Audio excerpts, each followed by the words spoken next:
नमस्कार दोस्तों, मैं अंकुर उपाध्याय स्वागत करता हूं आप सभी का आपके अपने YouTube channel share market analysis में। दोस्तों यहाँ पे आप सभी के साथ बात करूंगा विप्रो के स्टॉक के बारे में। कंपनी के लिए आज कुछ फ्रेश डेवलपमेंट्स होते हुए दिखे हैं, कुछ बिजनेस अपडेट आते हुए दिखी हैं और इस कंपनी के शेयर के प्राइस में भी आपको पिछले कुछ दिनों से ऊपर के लेवल्स देखने को मिल रहे हैं। इनफैक्ट पूरे के पूरे आईटी स्टॉक्स में कहीं ना कहीं तेजी आते हुए दिख रही है। आज और कल का सेशन छोड़ दिया जाए तो परसों 2 दिन बहुत अच्छा मूव रहा था।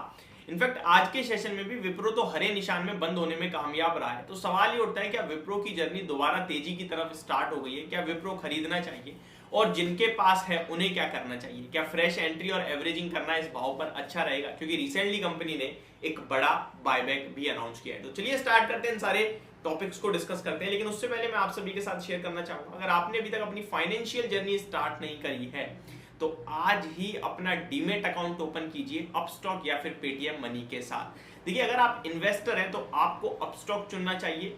क्यों चुनना चाहिए? क्योंकि जब आप लॉन्ग टर्म निवेश करते हैं तो आपको एक ट्रस्ट चाहिए और ट्रस्ट मिलेगा रतन टाटा जी का। तो आप निवेश कर सकते हैं अपस्टॉक में अकाउंट ओपन करके, तो फटाफट कर लीजिए। वहीं दूसरी बात, अगर आप ट्रेडर हैं और डेली बेस पे ट्रेडिंग करते हैं तो आपके लिए पेटीएम मनी अभी बेस्ट ऑप्शन हो सकता है, क्योंकि 31 मई तक इनका एक ऑफर चल रहा है। जो भी इनके पास अकाउंट ओपन करके ट्रेड करेगा उनको ट्रेडिंग के लिए ब्रोकरेज पे करने की कोई जरूरत नहीं है अगले 30 दिन तक। तो ये इस चीज का आप फायदा उठाइए। और आप ट्रेडर है तो आपको पता ही होगा कि ब्रोकरेज कितनी ज्यादा पे करनी पड़ती है, तो ये मुझे बताने की जरूरत नहीं है। आप जाएंगे और अगर डीमेट अकाउंट ओपन करते हैं तो आपकी ब्रोकरेज फ्री है। अब यहाँ पे विप्रो की बात करें तो विप्रो का स्टॉक आज के सेशन में तो हरे निशान में बंद हुआ है, आधे % बढ़कर लगभग 399.70 यानी ऑलमोस्ट 400 रुपीज के लेवल्स पे आप कह सकते हैं बंद होता हुआ दिखा है। पूरे आईटी सेक्टर की बात करें तो फ्लैट टू पॉजिटिव बंद हुआ है, 0.06% की तेजी थी आईटी स्टॉक्स में। विप्रो की बात करें तो आधे % की तेजी थी, यानी कि आज इंट्राडे सेशन की बात करें तो इसने पूरे आईटी सेक्टर को किया है आउट परफॉर्म। अब विप्रो की बात करें तो दो चीज आपको जो देखने को मिल रही है, वो डेज हाई के आसपास क्लोजिंग, पिछले कुछ दिनों में मोमेंटम और स्टॉक के प्राइस में ऊपर की तरफ जाना, ये पॉजिटिव संकेत है। जरा वॉल्यूम से समझने की कोशिश करते हैं तो देखिए, कल के सेशन में एवरेज वॉल्यूम से ज्यादा वॉल्यूम्स ट्रेड हुए, अराउंड 63.63 लाख शेयर्स ट्रेड हुए। एवरेज वॉल्यूम्स के सामने वॉल्यूम्स ज्यादा थे और डिलीवरी परसेंटेज उससे भी ज्यादा थी, जो कि कन्विक्शन दे रही है लोगों का कि लोगों को भरोसा है इस स्टॉक में। ये स्टॉक कहां तक जा सकता है इसके बारे में भी समझेंगे।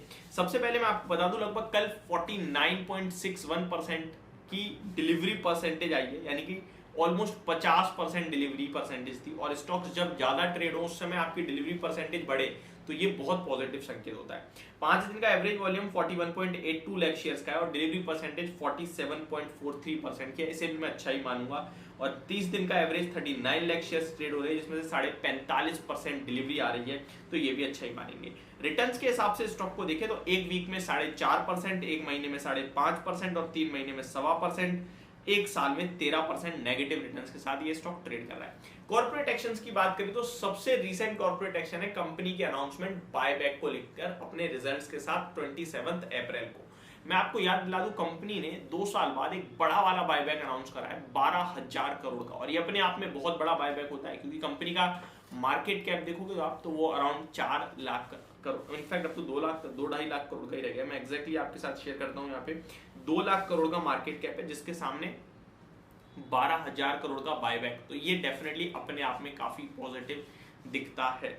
अब आए, कंपनी ने बायबैक तो अनाउंस कर दिया, लेकिन बायबैक किया किस रूट से? टेंडर रूट, यानी कि डायरेक्ट निवेशकों को फायदा। प्राइस 445 यानी 445 रुपए का भाव रखा है, यहां से भी 10% से ज्यादा, 11% एग्जैक्टली ऊपर है बायबैक का प्राइस। तो हर एक लिहाज से ये बायबैक अच्छा माना गया है। अब आते हैं आज की न्यूज पे। तो देखिए, आज जो खबर आई है ये आई है 4:21 पे। इसका कोई डायरेक्ट इफेक्ट नहीं पड़ने वाला है कि आप सोचो भैया इस नंबर खबर के बाद कल स्टॉक भागने लगेगा ना।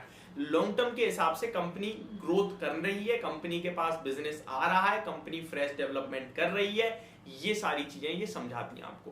कंपनी ने अनाउंस करा है कि Wipro ventures invest in Spartan Radar as a part of the firm series B founding round. Wipro Engineering Edge partners with Spartan Radar to enhance assisted and automated driving solution on its cloud car platform। तो अपने और ज्यादा अच्छा करने के लिए काम को ये कहीं ना कहीं एक पार्टनरशिप होते हुए दिख रही है। तो ये अपडेट आई है। हालांकि कल जेपी मॉर्गन की तरफ से काफी नेगेटिव अपडेट आई थी, मैंने वीडियो भी शेयर करी थी, बट मैं नहीं मानता कि इतना कुछ नीचे का देख पा रहे हूं मैं। लगभग $4.3 यानी कि 325 के रुपए का टारगेट दे रहे हैं जेपी मॉर्गन। उनका तो मतलब जब स्टॉक नीचे जा रहा है तो नीचे के टारगेट देने लगो, जब ऊपर जा रहा है ऊपर के टारगेट देने लगो, आम निवेशक को कंफ्यूज रखो, बस यही मतलब लगता है मुझे तो इन सब चीजों का। अब आते हैं फाइनल चीज प्राइस एक्शन के बारे में। तो देखिए विप्रो की बात करें तो वैल्यूएशन वाइज तो आप किसी भी आईटी स्टॉक से कंपेयर करोगे इसे लार्ज कैप में तो आपको ये बेहद सस्ता दिखेगा। अजीम प्रेम जी की कंपनी है, अजीम प्रेम जी की सॉरी, अच्छी खासी शेयर होल्डिंग पैटर्न है इस कंपनी का और बहुत अच्छा लगता है, नो डाउट लेवल्स भी काफी अच्छे हैं। इस स्टॉक की बात करें तो 408 टू 412 तक ये स्टॉक जा सकता है और वहां आएगा बड़ा वाला रेजिस्टेंस। 412 के ऊपर अगर ये सस्टेन करके क्लोजिंग देने में कामयाब रहा तो 440 रुपए तक के आपको लक्ष्य इस स्टॉक में आने वाले समय में देखने को मिलेंगे। आने वाले समय से मेरा मतलब है मैक्सिमम 1 महीना, बस एक बार 412 पार करा दीजिए, और नहीं भी पार करता है तो 405 408 तक तो मुझे लगता है जाता हुआ दिख रहा है, वहां से रेव का वापस घूम जाए तो बात अलग है। तो ये मेरी तरफ से आपके लिए वीडियो थी विप्रो के स्टॉक को लेकर। होप आप लोगों को ये वीडियो समझ और पसंद दोनों आई होगी। Thank you so much for watching this video, have a great day guys.